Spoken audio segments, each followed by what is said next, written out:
नमस्कार. एकंदरीतमध्ये आपलं मनःपूर्वक स्वागत आणि सर्वांना विजयादशमीच्या शुभेच्छा. एकंदरीतमध्ये आम्ही तुम्हाला गोवा आणि आसपासच्या महत्त्वाच्या ताज्या घडामोडींची कमीत कमी वेळेमध्ये माहिती देणार आहोत. गोव्यात आज सगळीकडे अत्यंत उत्साहात दसरा साजरा करण्यात आला. पेडण्यातील प्रसिद्ध दसरा हा गणेश पूजन आणि घटस्थापनेने सुरू होतो. पेडणेच्या धनगर बांधवांचा दसराही अगदी अस्सल पारंपरिक पद्धतीने साजरा केला गेला. नवरात्रीच्या 8व्या माळ्यापासून या दसरोत्सवाला सुरुवात होते. दुसरी आजची महत्त्वाची घटना म्हणजे दक्षिण गोव्यात होणाऱ्या IIT प्रकल्पाला सांगे गावातून प्रचंड विरोध होतोय. काल सांगेमधल्या शेतकऱ्यांनी पणजीत तीव्र आंदोलन केल्यानंतर आज सांगे भागात 144 कलम लावण्यात आलं आणि या भागात मुख्यमंत्र्यांचा दौरा असल्यामुळे मोठा पोलीस बंदोबस्त तैनात करण्यात आला. सरकार म्हणतंय की या प्रकल्पासाठीची सगळी जमीन सरकारची आहे, तर शेतकरी म्हणतायत की पिढ्यानपिढ्या आम्ही या जमिनीत शेती बागायती पिकवत आहोत. तिसरी घडामोड मायनिंग संबंधातली आहे. अनेक घोटाळ्यांमुळे गेली 10 वर्ष बंद असलेलं गोव्यातलं मायनिंग आता पुन्हा सुरू होणार आहे. रद्द करण्यात आलेल्या मायनिंग ठेक्यांच्या सरकारकडून 15 नोव्हेंबरपासून लिलाव होणार आहे. त्यातून सरकारला 10,000 कोटींचा महसूल मिळण्याची शक्यता आहे. मात्र इतक्या वर्षापासून खाण कंपन्यांनी नापीक केलेल्या आमच्या जमिनी आम्हाला सुधारून द्या, आमचं पाणी आम्हाला मिळवून द्या आणि मगच मायनिंग सुरू करा, अशी मागणी खाणपट्ट्यातल्या शेतकऱ्यांनी केली आहे. याशिवाय एका विशेष राजकीय बातमीकडे पण आम्ही तुमचं लक्ष वेधणार आहोत. पण त्याआधी पाहूया कुठल्या बातम्या झाल्यात आजच्या हेडलाईन्स. IIT प्रकल्पाला होणारा विरोध सहन करणार नाही. सांगे IIT प्रकल्पाचं भूमिपूजन करणार येत्या 6 महिन्यात. मुख्यमंत्री प्रमोद सावंतांचा प्रकल्प विरोधकांना इशारा.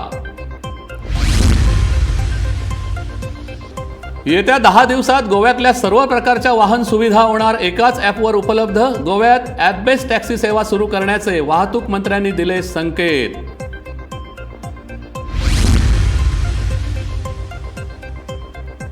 महापौर निवडणूक आवाजी मतदानाऐवजी गुप्त मतदानाने करण्यासाठी कायद्यात बदल करण्याचा सरकारचा डाव. गोवा सरकार गुजरात भाजपा मॉडेल राबवत असल्याचा गोवा फॉरवर्डचा आरोप.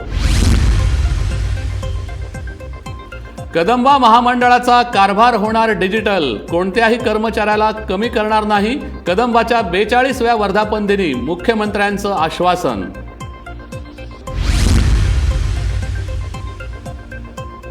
उत्तर गोव्यातल्या जगप्रसिद्ध मये तलावाला मिळवून देणार पूर्वीचं वैभव. 6 महिन्यात तलावाच्या सुशोभीकरणाला होणार सुरुवात. पर्यटन मंत्री रोहन खवटे यांची माहिती.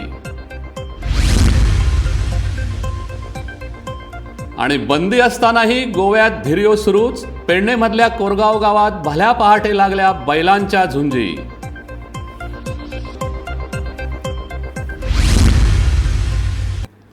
आता बातमी चर्चेतली. विरोधी पक्षातले आमदार सत्तेत आले की ते भ्रष्टाचार मुक्त होतात आणि त्यांना क्लीन चिट मिळते, अशी भाजपासहित सगळ्याच पक्षांची कार्यपद्धती. गोव्यात तर याचे पारंपरिक वस्तुपाठच पाहायला मिळतील. असाच एक वस्तुपाठ म्हणजे अलीकडेच काँग्रेसमधून भाजपात आलेल्या 8 आमदारांपैकी एक असलेले कळंगूटचे आमदार मायकल लोबो. लोबो यांनी बेकायदेशीररित्या आपल्या अधिकाराचा वापर करत प्रादेशिक विकास आराखड्यात कसे बदल आणि घोटाळे केले, असा अहवाल सध्याचे नगरनियोजन मंत्री विश्वजित राणे यांनी यावर्षीच्या विधानसभा अधिवेशनात सभापतींकडे सोपवला. पण काँग्रेसमध्ये असलेले लोबो आता भाजपात आल्यामुळे या अहवालावर निर्णय होणार का, हा खरा प्रश्न आहे. सावंत सरकारच्या दुसऱ्या टर्ममध्ये नगरनियोजन मंत्री झाल्यावर विश्वजित राणे यांनी पहिला नेम धरला तो निवडणुकीपूर्वी भाजपा सोडून काँग्रेसमध्ये गेलेले आणि विरोधी पक्षनेते झालेले मायकल लोबो यांच्यावर. It is here to state that Michael Lobo was the chairman of the authority for years 2012 to 19, change of zone of Kalangut Kandoling planning area above subject serial number 1 done himself by dictating to the consultant Ashok Dicosta of Turbo sketch of which survey numbers could not be changed, survey had to be changed to different zones. तो कहानी एक वास्ता. Answer of Mr. Michael Lobo is that I am the chairman and local MLA. I know what is the said area. I have every right to change the zone of any area which he wants you to have. You have to only sign the plans. कलंगूटचे आमदार Michael Lobo यांनी उत्तर गोवा विकास प्राधिकरण अध्यक्ष असताना बेकायदेशीरपणे विकास आराखड्यात बदल करून जमिनीची आरक्षण बदलली आणि तब्बल 16 लाख चौरस मीटर जमीन वेगवेगळ्या कारणांसाठी रूपांतरित केली, असा अहवाल विश्वजित राणे यांनी विधानसभेत सादर केला. पण अवघ्या काही दिवसातच लोबो साहेब पुन्हा भाजपवासी झाले, म्हणजेच सत्तेत आले. आणि मग मुख्यमंत्रीही लोबोंना आपला माणूस म्हणू लागले. आता मायकलाक त्रास आसतलो, मायकल खुशी आता तो भारतीय जनता पार्टीचो आमदार आहा. ना पण तिला खंय त्रास आले ताका. मायकल लोबो यांच्यासारख्या 3 पक्ष फिरून आलेल्या अनुभवी आमदाराला या आरोपांचं काही वाटत नाही. हे सगळे आरोप राजकीय सुडापोटी असतात आणि त्यामुळे आरोप कितीही झाले तरी त्यातून क्लीन चिट मिळते यावर लोबो यांचा विश्वास आहे. हांव चेअरमॅन NGPDA 8 इयर्स जाल्लो. तेन्ना काय एलिगेशन मी NDPAचा 8 वर्ष अध्यक्ष होतो. त्यावेळी माझ्यावर आरोप झाले नाहीत, पण ज्यावेळी मी काँग्रेसमध्ये गेलो त्यावेळी हे आरोप सुरू झाले. हे फक्त राजकीय आहे. याचा अर्थ असा नाही की मी यात सहभागी आहे. मला वाटतं की यात ACBने मला क्लीन चिटही दिली आहे. Clean sheet on this aspect. I did not know about it. But जेन्ना कंप्लेन फायल केल्लें, कोणे तरी NGOन कंप्लेन फायल केलें, तेणें प्रिलिमिनरी इन्क्वायरी केली आणि on that inquiry I was again in Congress at that particular time. There was no justification to those this thing.